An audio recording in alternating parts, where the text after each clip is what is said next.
well, so what is the idea? Okay. Uh, so what we're trying to do is build a recruitment and social interaction platform for high school athletes. So essentially, what we want to do is have a app and a website where high school athletes can do the whole recruiting process through their phones. Okay. So give me a little bit of background. Like, how'd you land on that? Why you think it's gonna work? What makes you So, guys the ones to do it? yeah. So right now there are six like apps right now that are essentially trying to do what we want to do, but they don't have a social media aspect or a social interaction aspect to their apps. So it's basically just, you put your information and hopefully a coach gets it. What we want to do, we want to create like a tipping point company, such as like Uber, how they came in and shocked an industry. That's what we want to do for the high school athlete to college industry. We want to be that the gel that combines high school and college athletes, basically. Gotcha. Yeah, okay. Well, I mean, everyone wants to be that tipping point app. Yeah. That's what everyone's working for. So so why do you care about this?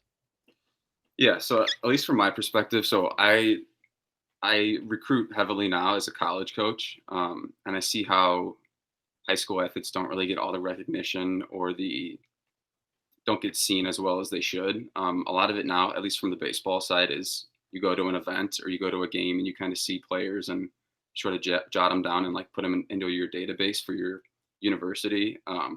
With this app or this idea that we have, it allows the player to sort of sell themselves to the coaches and the coaches, so that there'd be two different sides of the app. So the coaches would have an app where they could connect with players and the players would have their side of the app where they can showcase themselves. So the mutual connection would be between both sides, and it allows for more exposure for not only the coach but the player as well. Okay. How far have you guys gotten so far? Well, right now we're fresh. It's just a fresh idea. What we are looking to make the next step is gaining the capital to actually build the product, to build the website, build the Not app. gonna happen. Not gonna happen. What you Yeah, guys we need to do, what you guys need to do is it's a great idea. It's a booming market. It's timely for the idea. Um, it's an industry that's gaining more capital infusion. So there's funding opportunities down the road. But I think oftentimes people miss this was my misunderstanding as well when you first get into the capital app space because I think I'm gonna place the blame on a lot of like the tech media, right? Because of the way that they write about the funding activity that takes place, it makes people it made me feel like, oh, okay, cool. Like you can get capital like pretty quickly with like not having much product or revenue or traction. That does happen, by the way, in a couple of instances. One, you can usually get capital pre-product, pre-anything, just purely off an idea when you've already had a successful go around with a company, right? Makes sense. You already have the network. People are like, okay, cool, this is gonna work, or this might work. Right? Even if it doesn't work, they just want to be in bed with someone whom has had the full go around. The other instance, so that wasn't me when I started. And then the other instance was is if you come from an affluent background, which also wasn't me. And one thing I saw and noticed and that I found frustrating was that I indeed was meeting people that do come from affluent backgrounds that did have uncles, you know, you hear about this stuff and it just sounds far off until you realize that a number of founders do actually get 50, 100K, nothing major, but that's helpful when you start, to get it all going. And I found myself being bitter at that. And very interesting to me because that was just where I was at when I started. But then as the years have gone on, I saw like those guys didn't get nearly as far as I've been able to get. And so what feels like in the moment of like, fuck, like, they got cash, like I wish I had it. It actually can work as a crutch. It's a handicap because like they just got some, they just got a check. And it's like, yeah, cool, good for the short term, but they don't build the mental muscles and the creativity and the all the shit that you don't want to hear when you're going for cash. I get it. However, what I think if I were a co-founder with you guys and I was getting started right now and I didn't have any cash or network, um, the thing that I would do is to find the quickest, cheapest way to prove that the essence of what is different about your platform is going to work. For instance, well before we build the app, yes, the app is where we want it to go, right? Mhm. However, apps are expensive. I myself went through this number of times. You are either of you guys technical? Not in terms of like degree, but like technically savvy, I would say, yeah. Are you are you a software dev? No. Okay. So when you don't have a technical co-founder, you typically, you either have to convince someone to join you, which is probably the best way to go about it, but it's hard, especially because technical people um, have more and more options as far as employment. And it's like a shitty thing that happens in the tech space, but um, Google, Amazon, Facebook, Spotify do legitimately usurp the tech talent in the ecosystem, and it's frustrating, but they pay them so well that it leaves much to be desired. Like not much to be, like they Yeah. have it, we call them golden handcuffs. They make 130K to start. They're usually up to 250 pretty soon. They get stock options. They get their meals paid for. They can work remotely now. It's like fuck. So it's tough for startups to compete for talent. So then the other route is like, okay, you can have a dev shop build it, right? So like shops that build apps. You'll find one that alerts you, they'll bring you to their office, and then they'll hit you with a 200K bill, and then you're like, okay, I can't do that. So then you go and you'll find an offshore team in India, and you're like, okay, cool, I think I can make this work, and you'll probably get a bill for 10, 20K, and you say, all right, I think I can stomach this if you can pay it out in portions. Right? So Yeah. that's the app building journey pretty much. Yeah. But before we get there and jammed up on cost and jammed up on, you know, um, all the shit that must come in the pipeline, but before we get there, I want you guys to first focus on, okay, let's validate that this is needed, that this is wanted, Mhm. and we already know that the sector is validated because there's a number of competitors that exist, right? And I Yeah. presume maybe some are venture funded. Um, so the need is validated, but what we're looking for is to prove out that the specific way that you want to go about it has some legs, Okay. right? Sure. And sometimes the way that you can prove that out, um, you don't even need the product built. And it's like almost a counterintuitive thing to start because you have that vision in your head of what it's going to look and feel like. You have the social features and you're like, oh fuck man, if they could only just experience this thing. Yeah. um However, we're facing the realities of the downward pressures that startups face when you're getting started. And so what's more important is the resourcefulness of the team to say, okay, you know how what are some creative ways that we can get enough validation to feel like, okay, cool, there's something here, and you'll see how that'll bolster the momentum is everything in a startup. Everything. Yeah. Not even just for external people to want to fuck with you guys, but more importantly, in my opinion, for you two, right? Because you guys are doing something hard and it's daunting and you feel like there's something there and there might be something there, but if if you don't have these periodic wins, it could be small, but that's the momentum and the excitement that keeps a team together. Yeah. Otherwise, a year down the road, you graduate with your master's and blah, blah, blah. And you guys say, all right, well, you know what? I think it's not, and it slowly unwinds, happens all the time. The teams that stay together just have like momentum, just, it don't have to be super forward propulsion, but it's just like setting yourself up for these little small wins. Um, right. So for instance, so let's lock in. So, with the differentiating piece is the social component, Yeah. right? Okay. So the other apps presently, they're recruiting, but they don't there's no social component. Is that what you're saying? There, in terms of like, they have like, we'll have like, they'll say this is the top list of the 50 most athletes getting looked at right now. But if you click on their profile, it's just a headshot, one video, and then, nothing else really to it. So there's no, they don't have the, in terms of the social interaction, in terms of like what we see in our mind is like, there's a map of the United States, and on that map you could see the top 10 players in Illinois. And then you could zoom in on Illinois, zoom into your school, see the top 10 players in your Mm, conference. So it's like mm, the mhm. social interaction aspect of high school athletes want to not only compete with high school athletes to play at the next level, but to, nowadays the high school athletes could get paid. That's the trend we're going to. So Right, why right. not start? We're starting the high school, getting themselves out there, a platform for them to get themselves out there.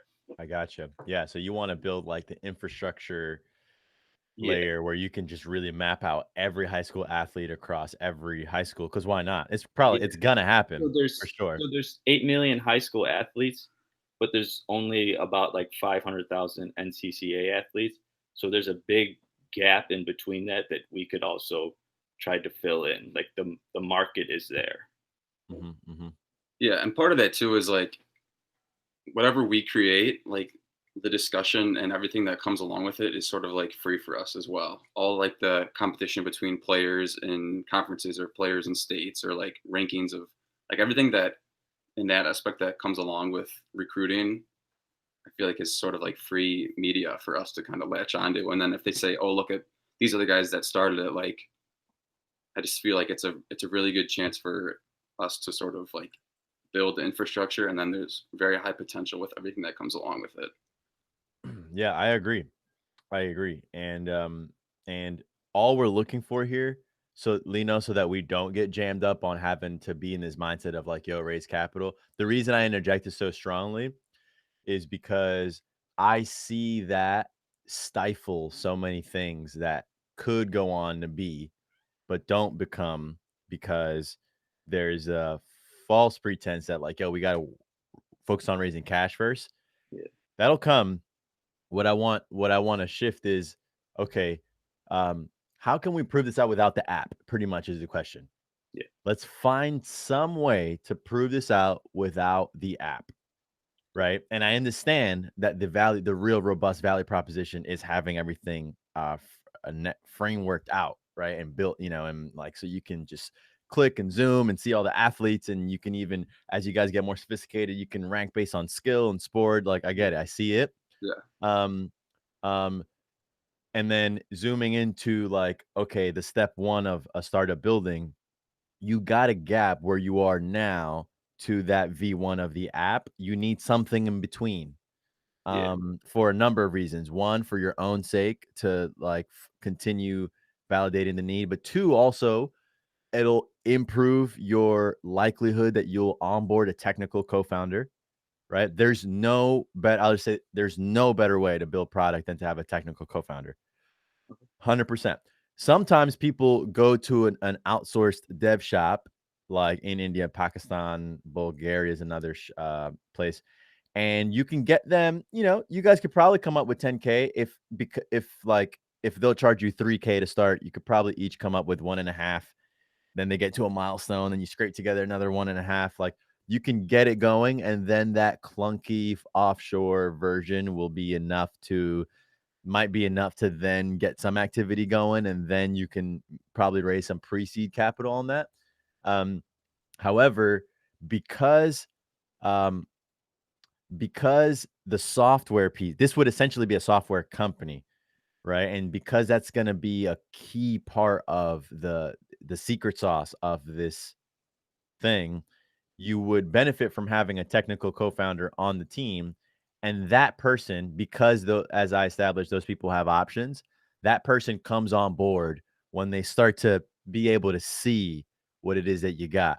Yeah. Right. So what can that look like? Well, I've seen it executed a number of ways. I've seen people go and build a community on social in place of the app, right? Like whatever the brand name is. I don't know if you guys have come up with a name, but like Yeah, we're thinking looks. I don't know if it sounds good to you. Like, how many looks are you getting? We want that like that sure, language to be like synonymous with the recruiting process. Like, are you getting any looks? So that's what sure. we're.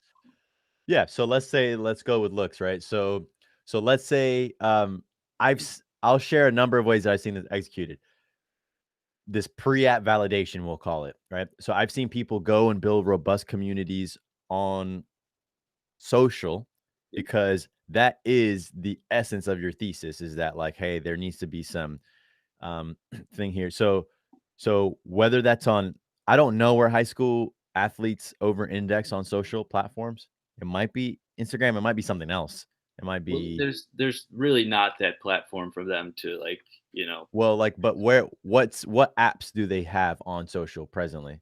oh, Like are they like on Instagram? Are they on yeah, Snap? Are the they Instagram, Snapchat a lot, Mhm. I assume Twitter and as then well. Twitter. Yeah, not. I mean, everyone's kind of moved on. The younger age moved on from like the Facebooks and the stuff like that. 100%. So as an example, right? These are the things that if I were at the drawing board with you guys, I would throw out for the team to consider.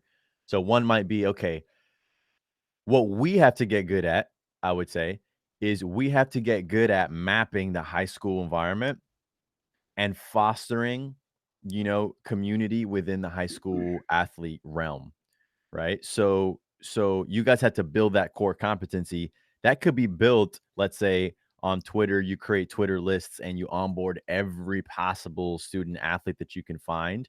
And you kind of just what you would do with it is up to you. Like maybe you could have Twitter chats or whatever, or that'll let me get there. So one would be you could just map all of them out and put them on Twitter lists. If they were on Instagram, let's say, I don't know if young kids are on Instagram, but if they were on Instagram, you could grow looks the page and just kind of focus around, just build brand around high school um athletics, Yeah, right? Like that opportunity you guys can still execute on building brand around high school athletics so that high school athletes are already seeing you as like, yo, like looks is kind of the place to be. It might not be the app that you envision it just yet, but what will help you vastly decrease your customer acquisition costs and increase the amount of users that are on there and actually use it is that trust already. It's familiar. It's like, yeah, okay, all right, we know looks. So that could be a version, a way that you execute. Another way to execute this pre-app validation that's not on social, if that doesn't excite you guys as much, because a lot of this is kind of backing into what excites the team. yeah, Like I over index on social, so I probably would first build a social brand around it while I was getting some of the pieces in play for the tech piece. mhm, If that wasn't in the core DNA of the team, I would try and launch a site that functioned more like a directory. I know it's a little old school, yeah, but again, we're just looking to prove it out without having to build the app first. So a directory of sorts where maybe you start with like the 25 top ranking high school athletics programs. And then from there, you kind of list out like all of the athletes. And again, you're building brand equity in looks as a high school athletics platform. yeah, Either way that you do it, it will only serve to validate and build credibility around you guys when you're ready to rock. The third option would be scraping together $10,000 to $20,000 if you guys have it, yeah. and just clunking it out with an offshore team.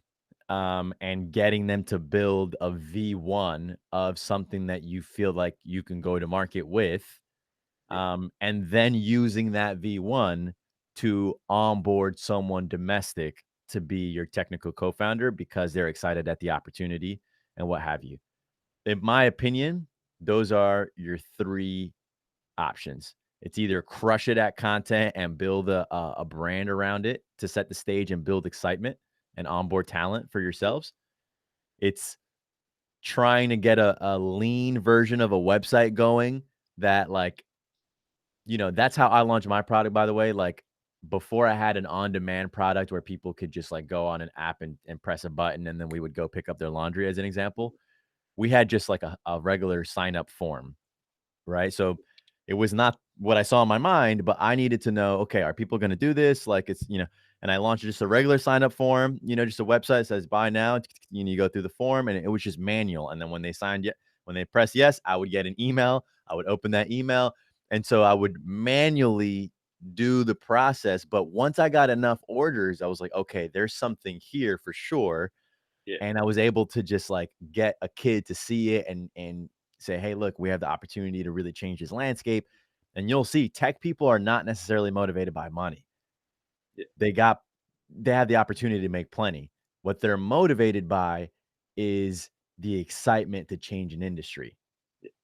And better you guys can make that argument and get someone to feel like they're gonna be part of something really exciting, the more likely they'll be to say, "All right, you know what?" And, they'll start dabbling and spending more and more time on this product. So do you guys have anyone technical in mind, or where are you guys at with that standpoint? Not necessarily in firms as like someone that can, you know, build what we want. Uh, we were in talks with a guy briefly, uh, like a month ago, but he couldn't provide what we needed to do, so we moved on from that. But like, I just wanted to ask you a question in terms of because I know in one of your like old videos of like the down to business, you talked about like building a website on like quick and just a one page website getting information.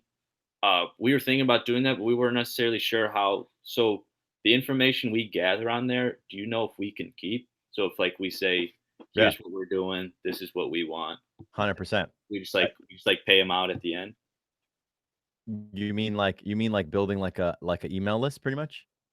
Yeah, basically an email list of like first user list, like kind of like a pre-order type of thing to Hell yeah. because I Hell know yeah, we you want keep to that. we want a proof of concept, but we just want to make sure that everything we built is ours. Everything we have is ours. So like That's we want to build the bridges from high school athletes to college athletics, and then we want to own everything on that bridge and everything that goes through that bridge.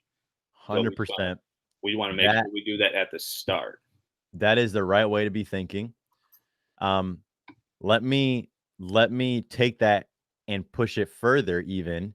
I've been building a community that, I find fascinating, this medium, and that's a text list.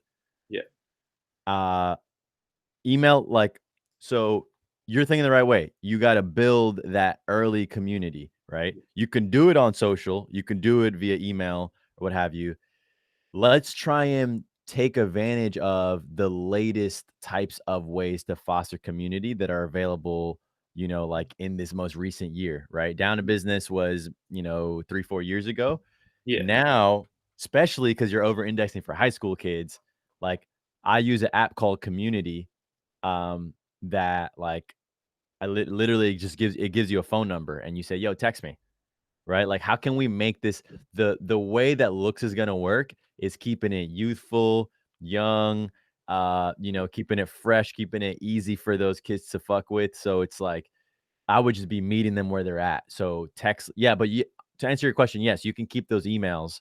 Um, but, like, what if you guys, like, on social did, like, yo, a high school a look of the week, Mhm. and you guys, like, every week drop the illest high school basketball player that there was, and you show, like, a video of a kid doing a nice layup. Yeah. Oh, and people follow along, and, like, you're building brand in this whole thing, Mhm. right? And the thing that you would have to be careful is, I know that you guys are not setting out to build an Instagram page, Yeah, right? So I'm, mindful of that.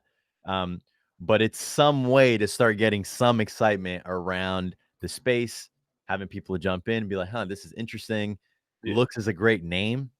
yeah, You'll have to come up with some variation because it's probably not available as on social, yeah, like looks just plainly. yeah, But like, you can always do like we did wear equity when we launched equity apparel. yeah, And then I found the guy who owned equity apparel and then I bought it from him for $2,000. But yeah, point is, um, this is a great opportunity. Um, you know, if it's at all comforting to hear that validation, yeah, it's a massive opportunity. I think your guys' idea for the product will happen. yeah, And, like, when you say it, it's one of those things where as I think about it, I'm like, "Yeah, of course, every high school athlete likely will be mapped yeah, out," and it'll probably even get to the point where when they join their high school athletics team, they create their profile on looks or yeah. whatever That's what whatever you know, whatever years platform ends down up the being line. dominant. Yeah, Yep, you log in, your sport, your school, this and that, and, and then they'll upload their videos, and then there's some trending mechanism, and you'll be able to see kind of the hottest plays of the week and all this kind of stuff. Like, I definitely see that. And for me, um I think that the good thing for you guys when it comes to capital raising is yeah. that esports, because of I don't know if you guys have seen this kid Delane Powell at Play VS. Look up Play VS. Okay. Play VS.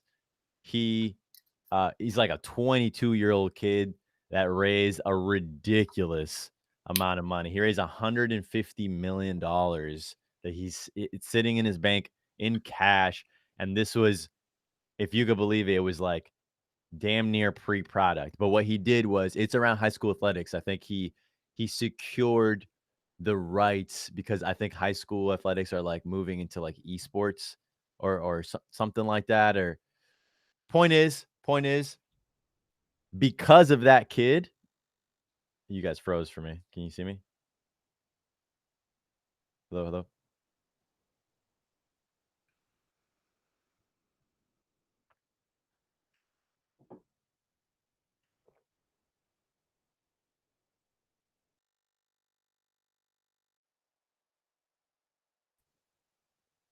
Hey, you guys still there? Hello.